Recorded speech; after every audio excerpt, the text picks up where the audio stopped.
우리가 부활절부터 이제 부활 신앙에 대해서 살펴보고 있습니다. 지난 시간에는 부활 신앙의 시작을 살펴보았고, 오늘 주보에는 제가 잘못 나간 것 같아요. 부활 신앙의 주체라고 할 수 있습니다. 그래서 부활 신앙의 주체는 약하고 가장 작은 자로부터, 그래서 오늘 세본문 말씀이 그것을 잘 보여주고 있습니다. 특별히 오늘은 부활절 셋째 주일이기도 하지만 교회 교육 주일이자 어린이 청소년 주일이기도 합니다. 그래서 이제 부활과 어린이 청소년 주일에 알맞은 예화가 있어서 제가 소개를 하고자 합니다. 지난주 주보 그 목회 칼럼에 인용한 글인데, 여러분들 아마 지난주에 한번 보셨을 터인데 다시 한번 나누고자 합니다. 한 장을 넘겨주시면 그것은 바로 두꺼비가 새끼를 낳는 방법입니다. 이 이야기를 하기 위해서는 먼저 뱀 이야기를 해야 됩니다. 지금 여기 화면에 나온 것은 뱀이 이제 두꺼비를 삼킨 거죠. 뱀은 개구리를 굉장히 좋아해서 만나기만 하면 한 입에 삼켜 버립니다. 반면에 개구리가 비슷하게 생긴, 두꺼비는 좀 비슷하게 생겼지만 다르죠. 두꺼비는 뱀이 아주 무서워한다고 합니다. 평상시에는 두꺼비도 뱀을 두려워하기 때문에 멀리합니다. 그런데 어미 두꺼비가 일단 알을 베고 새끼를 낳을 때가 되면 양상이 달라집니다. 두꺼비가 뱀에게 이제 싸움을 걸어요. 살살 약을 올리면서 뱀의 화를 돋웁니다. 그러나 그 싸움 자체는 아주 싱겁게 끝나죠. 뱀이 순식간에 두꺼비를 삼켜버립니다. 허망한 죽음이죠. 지금 이제 뱀이 두꺼비를 삼킨 거예요, 이 그림은. 그런데 놀라운 일이 벌어집니다. 두꺼비를 먹은 뱀의 몸 속에서 두꺼비 새끼들이 올망졸망 이렇게 기어 나온 거예요. 뱀에게 먹힌 두꺼비는 뱀의 뱃속에다가 알을 낳고, 알에서 깨어난 두꺼비 새끼들은 뱀 그 뱃속에 연한 속살을 뜯어먹으면서 자라는 거죠. 결국은 누가 누구를 잡아먹은 거죠? 처음에는 뱀이 두꺼비를 잡아먹었지만 뱀은 처참한 몰골로 죽고, 두꺼비는 여러 마리 새끼 두꺼비로 살아나는 거죠. 결국 싸움은 두꺼비의 최종 승리로 끝이 나게 됩니다. 이것이 바로 기막힌 역전승이자 부활의 진리라고 할 수가 있죠. 잡아먹힐 수밖에 없는 약하고 작은 것이지만 결국은 더 많은 것으로 변하는 것입니다. 이것은 부활신앙의 주체가 누구인지 잘 보여줍니다. 희생하는 어미 두꺼비와 그 희생을 통해서 태어난 새끼 두꺼비는 이렇게 부활과 어린이 청소년 주일에 아주 적합한 예화가 되는 것이죠. 사실 예수님의 십자가 죽음은 두꺼비의 허망한 죽음과도 같습니다. 사람들은 처음에 예수님께서 뱀과 같은 로마 통치자나 유대 종교자들과 당당하게 맞서길래 예수님이 뭔가 보여주시는구나, 그렇게 이제 생각을 했죠. 잔뜩 기대를 했습니다. 따라서 그들은 예수님을 새로운 왕으로, 메시아로 환영했습니다. 그런데 맥없이 십자가에 달려 돌아가신 거예요. 사람들이 생각하기를 당신도 아니었구나, 우리는 또 다른 메시아를 기다려야 하는구나. 사람들은 이렇게 생각했습니다. 포기를 하죠. 절망을 합니다. 그러나 그것이 끝이 아닙니다. 죽음으로 끝나는 것이 아닙니다. 예수님의 죽음은 새로운 생명의 역사가 일어나는 시작입니다. 그것이 바로 부활신앙이고 부활이죠. 비록 어미 두꺼비는 죽었지만 새끼 두꺼비들이 태어나 새로운 세상을 만드는 것입니다. 이렇게 죽어서 다시 사는 것, 약하고 가장 작은 자 같아도 그래서 잡아먹히겠지만 그것이 결국은 이기는 것임을 보여준 것입니다. 이것이 바로 부활의 참 모습이자 부활신앙의 주체라고 할 수 있는 거죠. 자, 그래서 오늘 세 본문 말씀은 바로 그 이야기를 들려줍니다. 약하고 가장 작은 자로부터 새로운 역사가 시작된다는 것을 보여주죠. 먼저 복음서 말씀은 이렇게 약하고 가장 작은 이들인 어린아이들이 천국을 소유할 것이라고 말하고 있습니다. 또한 구약 말씀은 미디안으로부터 이스라엘을 구했던 기드온의 이야기입니다. 여러분, 우리 기드온을 아주 위대한 사사로 보지만 아주 기드온은 약하고 보잘것없는 가문 출신이었죠. 이스라엘의 가장 작은 지파인 므낫세 지파 중에서 가장 약하고 작은 자의 아들인 기드온이 미디안 족속으로부터 이스라엘 백성을 구하는 이야기가 구약의 말씀입니다. 약하고 보잘것없는 기드온과 함께 하시는 하나님께서 그에게 민족을 구할 용기와 힘을 주신 것입니다. 그렇습니다. 비록 약하고 작은 자이지만 하나님께서 함께 하시면, 그리고 오늘 서신서와 연결해서 보면은 예수님을 깊이 생각하고 부활신앙을 갖게 되면 민족을 구원할 수 있다는 그런 말씀입니다. 그래서 서신서 말씀에서 히브리서 기자는 예수님을 깊이 생각하라, 이런 이야기를 하죠. 그렇게 권면하고 있습니다. 그 당시 초대교회에는 비록 약하고 보잘것없었지만 또한 박해 때문에 유대인들도 박해하죠. 로마도 박해를 하죠. 그래서 많은 그리스도인들이 이중적인 박해에서 야, 내가 예수 잘못 믿었구나, 다시 유대교로 막 돌아가려고 합니다. 그 유대교로 돌아가려고 하는 히브리인들에게 히브리서 기자가 돌아가지 마시오. 유대교보다 우리 그리스도교가 더 위대합니다.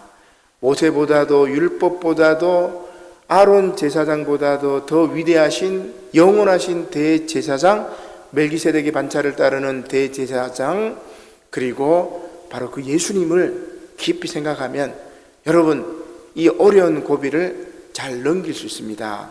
그 얘기를 오늘 히브리서 기자가 이야기를 하고 있습니다. 예수를 깊이 생각하여 소망의 확신과 자랑을 끝까지 잡으라고 말하는 거죠. 이것이 바로 부활신앙입니다. 자, 이렇게 부활신앙의 주체는 약하고 가장 작은 자로부터 시작이 됩니다. 우리 복음서 말씀부터 보도록 하겠습니다. 마태복음 19장 13절 말씀이지요. 그때 사람들이 예수께서 안수하고 기도해 주심을 바라고 어린아이들을 데리고 오매 제자들이 꾸짖거늘 예수께서 이르시되 어린아이들을 용납하고 내게 오는 것을 금하지 말라. 천국이 이런 사람의 것이니라 하시고 그들에게 안수하시고 거기를 떠나시니라. 예수님께서는 어린아이들을 천국의 소유자로 선포를 하고 있습니다. 그렇습니다. 어린아이들이야말로 다음 세대의 주인공들입니다. 교회의 미래라고 할 수 있죠. 잘 아시겠지만은 이제 지난 2022년 4월 25일부터 2년 이상을 끌어오던 코로나 팬데믹은 전 세계적인 감염병이죠. 근데 이제 엔데믹으로 이제 전환을 합니다. 이제 풍토병, 지역의 풍토병으로 전환을 해버렸습니다. 아마 우리가 세계 최초인 것 같은데 1급 감염병, 신종 감염병 증후군에서 2급 감염병으로 등급이 이렇게 전환됐어요. 그래서 이제 독감보다 조금 낮은 수준으로 이제 전환이 된 거죠. 아주 엄청 고생을 했지만 이제 1급에서 2급으로 전환되었기 때문에 거리두기 해제라든지 그다음 영업시간 제한 금지를 해제한다라든지 그렇게 이제 정책들이 바뀌어가고 있는 거죠. 자, 그러나 2년 반 동안의 코로나 상황으로 인해서 교회는 아주 심각한 타격을 입었습니다. 예배와 친교 모임은 말할 것도 없고 특히 교회학교가 그 교회학교 위기가 아주 심각하죠. 믿지 않는 부모님들의 걱정으로 또 비대면 예배 등으로 교회학교 예배가 위축되었고 그 가운데 어린이 청소년들의 신앙교육도 부실해졌습니다. 그러나 어린이와 청소년은 한국 사회는 물론 교회의 미래입니다. 따라서 예수님도 그것을 아시고 오늘 복음서 말씀에 바로 어린아이들이 천국을 소유한다고 이야기를 하고 있는 거죠. 그래서 오늘 어린이 청소년 주일을 맞아 우리 사회의 가장 작고 연약한 자들을 다시 생각하시기 바랍니다. 그들은 바로 부활주일날 말씀드렸던 갈릴리 사람들입니다. 소외된 자, 넘어진 자, 병든 자, 아픔이 있는 자, 상처받은 자, 그리고 어린아이들. 이렇게 부활신앙의 주체는 약하고 가장 작은 자로부터 시작이 된다는 것이 바로 하나님 말씀의 진리지요. 구약 말씀이 이제 그걸 잘 보여줍니다. 우리가 잘 아는 기드온 사사인데 본문 말씀은 하나님께서 기드온을 이렇게 부르시는 장면입니다. 자, 사사기 6장 11절 말씀이지요. 여호와의 사자가 아비에셀 사람 요아스에게 속한 오브라에 이르러 상수리 나무 아래에 앉으니라. 마침 요아스의 아들 기드온이 미디안 사람에게 알리지 아니하려 하여 밀을 포도주 틀에서 타작하더니 그때 이제 여호와의 사자가 기드온에게 나타나 말합니다. 큰 용사요, 큰 용사요. 여호와께서 너와 함께 계시도다. 그런 이야기를 하죠. 이 본문에 대한 해석이 대부분 이제 기드온이 숨어서 마음이 약해서 용기가 없어서 숨어서 밀을 타작했다고 이제 이야기를 해요. 근데 저는 계속 읽어보니까 그게 아니구나. 그래서 전혀 이제 다른 해석을 제가 하고 있는데 한번 화면을 넘겨볼까요? 자, 기드온이 미디안 사람들 몰래 밀을 타작한다고 이야기를 하고 있죠. 이때 하나님께서 기드온을 부르십니다. 하나님의 사자가 사실 이제 밀을 포도주 틀에서 타작한다는 것은 약간 이상합니다. 우리 여러분 벼 타작도 마찬가지고 밀도 바람이 통하는 넓은 공간에서 타작해야 됩니다. 이스라엘의 타작마당이 이렇게 넓어요. 이제 우리 씨름장처럼 이렇게 넓어서 그곳에서 막 밀을 타작한단 말이에요. 넓은 공간에. 한 장 더 넘겨볼까요? 자, 그런데 요거는 뭐냐면은 포도주를 짜는 포도틀입니다. 포도틀. 아주 좀 작아요. 우리 이제 재래식 화장실 같이 작은. 거기다 포도 넣고 발로 짓밟아 버리면 요 안에 넓은 그 안에 이제 포도즙이 쭉 이렇게 빠지면 이제 건져내 가지고 포도주를 만드는 거예요. 그죠? 사람 한 두세 명이 들어가서 발로 이제 밟는. 자, 그러면 앞에 그림하고 요 뒤에 그림하고 차이가 많이 나죠. 그럼 요 포도주틀에서 이제 그 기드온이 한다는 것은 이제 몰래 숨어서 한다는 오늘 말씀에도 그렇게 나와 있는데 기드온 사람들에게 알리지 아니하려 하여 밀을 포도주 틀에서 이렇게 타작했다고 이야기를 합니다. 자, 왜냐하면 이때는 이렇게 이스라엘이 미디안의 침략에 속수무책이었던 상황이기 때문입니다. 본문 이제 앞부분 말씀을 봐야 돼요. 그래서 우리가 1절부터 이제 사사기는 6장 11절부터가 아니고 1절부터 되어야 되겠다 해서 저도 이제 새 본문 그 말씀에 사사기 6장 1절로 이제 바꿨습니다. 나중에는 이제 그렇게 바꿔가지고 할 텐데, 자, 기드온이 그 이제 앞부분 말씀에 보면은 이스라엘 사람들이 파종한 후에는, 파종은 여러분 뭐예요? 추수가 아니에요, 그죠? 씨앗을 심었다는 말이에요. 파종한 후에는 늘 언제나 미디안 사람, 아말렉 사람, 그리고 동쪽에 있는 저기 이제 바벨론이나 아시리아 쪽이겠죠. 동방 사람들이 올라와서 토지 소산을 멸하여 이스라엘 가운데 식물을 남겨두지 않고 양과 소, 나귀도 남김없이 싹 쓸어갔습니다. 사사기 6장 3절로 4절 말씀 여러분 한번 보십시오. 자, 추수가 아니라, 추수 때가 아니라 씨를 뿌린 다음에 파종을 한 다음에 미디안 사람들이 쳐들어와 가지고 싹 제거했단 말이에요. 파종한 거는 먹을 수도 없어요, 그죠? 제거했단 말이에요. 기가 막히죠. 일제강점기 때는 일본 사람들은 우리 조선에서 추수한 쌀을 싹 걷어가 버립니다. 그래서 군산 쪽에 가면은 여러분 그 항구 쪽에 또 군산 그 마을 쪽에도 보면은 거기 전라도 쪽이 농사가 잘 되니까 다 쓸어가서 군산항에서 일본으로 다 가져가 버렸어요. 그 쌀들을. 아주 잔인하죠, 그죠? 추수한 거를 다 걷어갔어요. 그래도 일본은 나은 것 같아요. 미디안 사람들에 비하면. 미디안 사람들은 파종을 한 후에 채 자라기도 전에, 추수하기도 전에 싹 쓸어버린 거예요.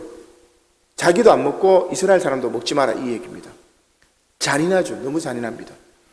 그래서 이스라엘 사람들은 미디안 사람들의 모습을 뭐라고 이야기하냐면 사사기 6장 5절에 메뚜기 떼와 같았다고 해요. 메뚜기 떼가 오면은 여러분 하나도 남김없이 다 뜯어먹고. 아무튼 이러한 메뚜기 떼와 같은 미디안의 습격으로 이스라엘 사람들은 파종도 할 수 없고 추수도 할 수 없어서 산에서 웅덩이와 굴을 파고 산성을 만들어서 살았다고 사사기 6장 2절에 그렇게 이야기를 해요. 그러니까 평지에 농사를 지을 수가 없어가지고 저 산에서 웅덩이와 굴을 파고 산성을 만들어서 살았다고 이야기합니다. 굴로 다 도망간 거예요. 자, 그런데 오늘 본문 말씀에 기드온이 미디안 사람 몰래 타작을 한다고 그래요. 타작. 파종을 끝내고 잘 가꾸어서 드디어 추수하고 타작한다는 겁니다. 그럼 여러분 미디안이 얼마나 준비성이 있고 미디안 사람들 몰래 아주 철저하게 준비를 한지를 알 수가 있어요. 그죠? 사람들이 이 부분을 잘 놓치는 것 같아요.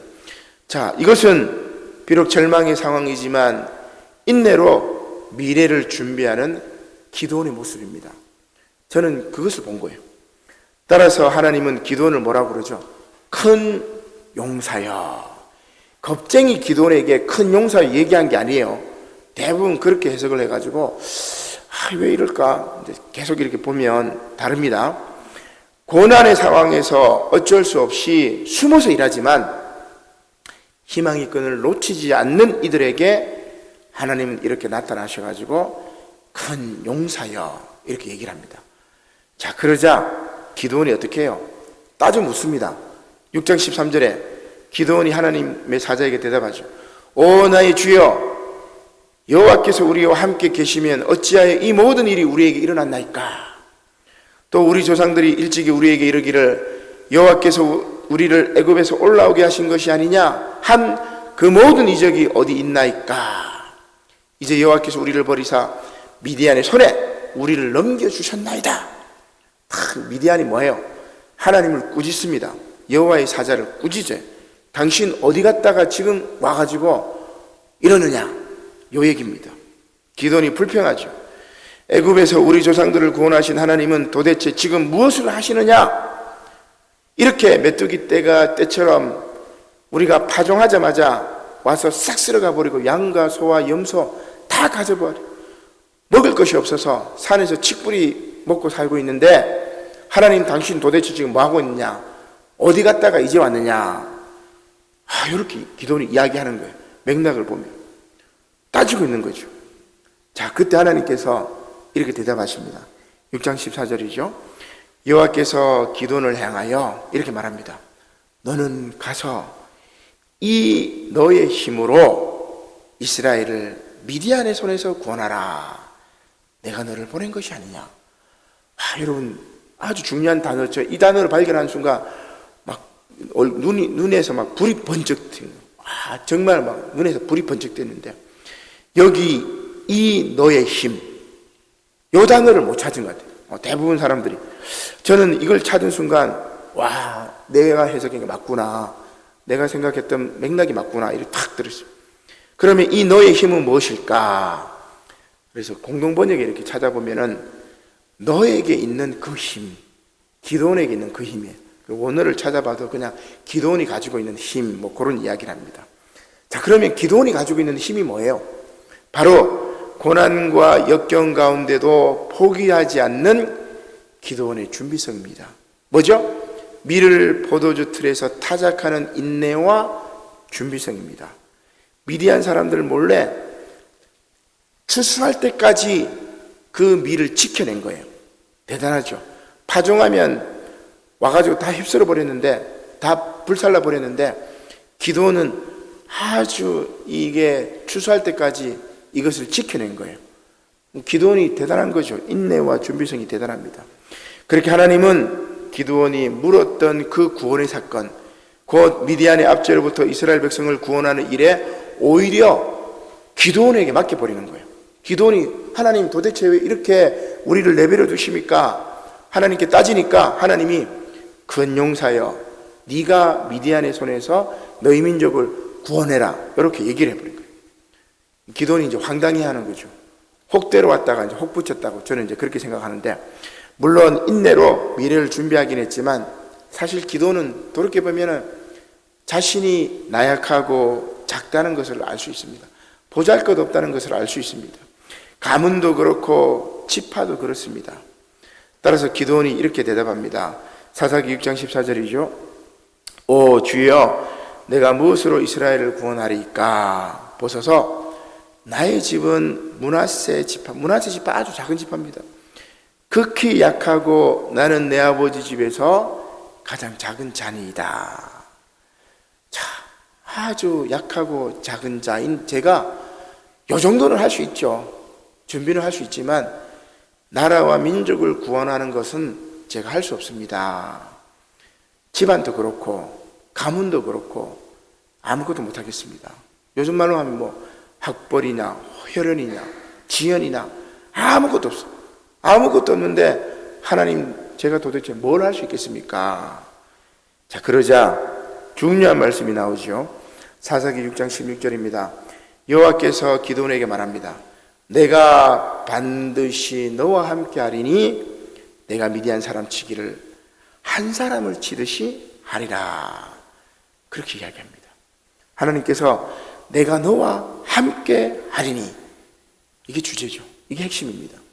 비록 약하고 작은 자이지만 하나님이 우리와 함께 하시면은 우리는 민족을 구원할 수도 있고 이 세계를 구원할 수 있다는 그 놀라운 일입니다.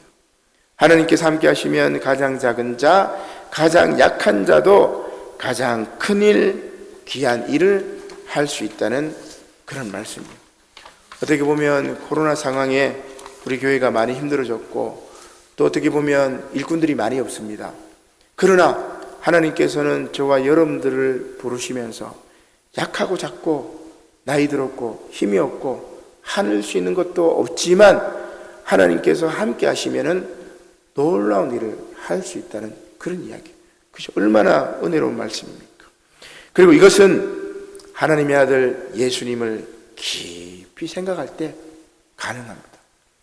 오늘 서신서 말씀인 히브리서 말씀이 그렇죠. 자, 히브리서 3장 1절입니다.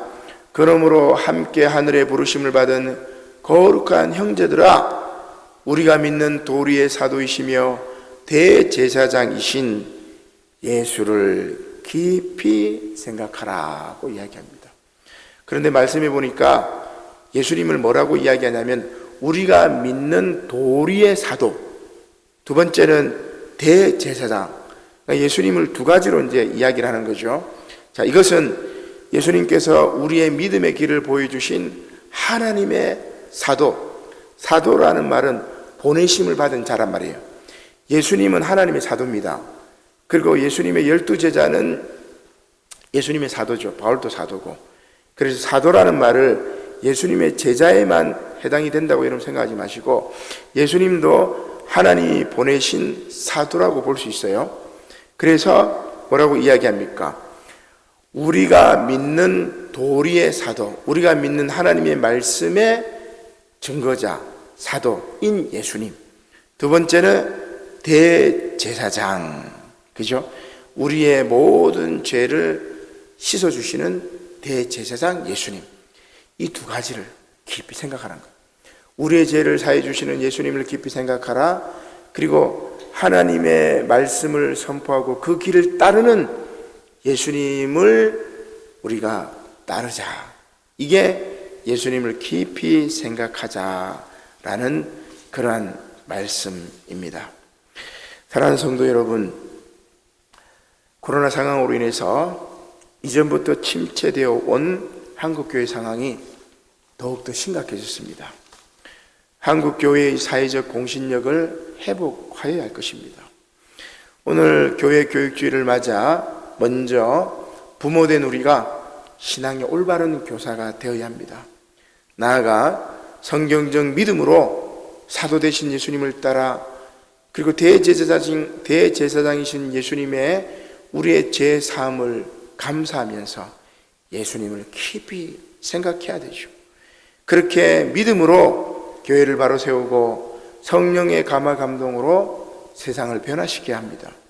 하나님의 말씀으로 말미암아 새로운 생명으로 거듭나는 그리스도인을 통해서 이 땅에 하나님 나라의 모습이 회복되도록 이끌어야 할 것입니다.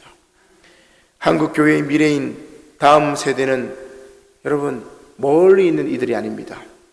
지금 내가 살아가고 함께하는 가족 공동체 안에서 이미 양육되고 성장하는 자녀들이 바로 다음 세대입니다.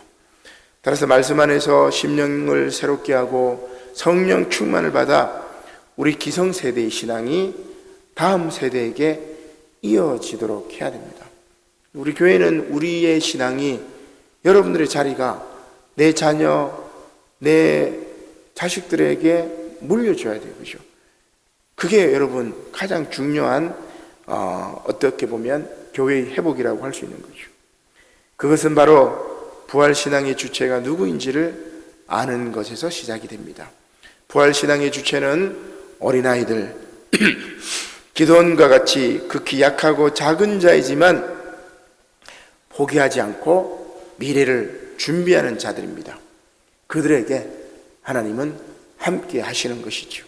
그리고 예수를 깊이 생각하는 이들이 바로 부활신앙의 주체입니다. 그것을 깨닫고 다음 세대를 위해서 늘 기도하며 힘쓰는 저와 여러분들이 되시기를 주님의 이름으로 간절히 축원합니다. 아멘. 기도드리겠습니다. 고마우신 하나님 감사를 드립니다. 오늘 귀한 말씀을 통해서 부활신앙의 주체가 누구인지를 깨닫게 하시니 감사를 드립니다. 기도원과 같이 약하고 가장 작은 자, 어린아이들과 같이 힘없고 약한 자, 소외된 자, 상처 입은 자, 또 힘들어하는 자, 고통받는 자, 이들이 부활하신 예수님을 만나서 새로운 역사를 창조했던 것처럼 아버지 하나님, 오늘 우리들이 부활의 참된 의미를 깨닫고 다시금 일어설 수 있도록 하나님 저희들에게 힘과 용기와 지혜를 허락하여 주시옵소서. 감사를 드리며 예수님의 이름으로 기도드립니다. 아멘. 다 함께 자리에서 일어나시어 결단 찬양 106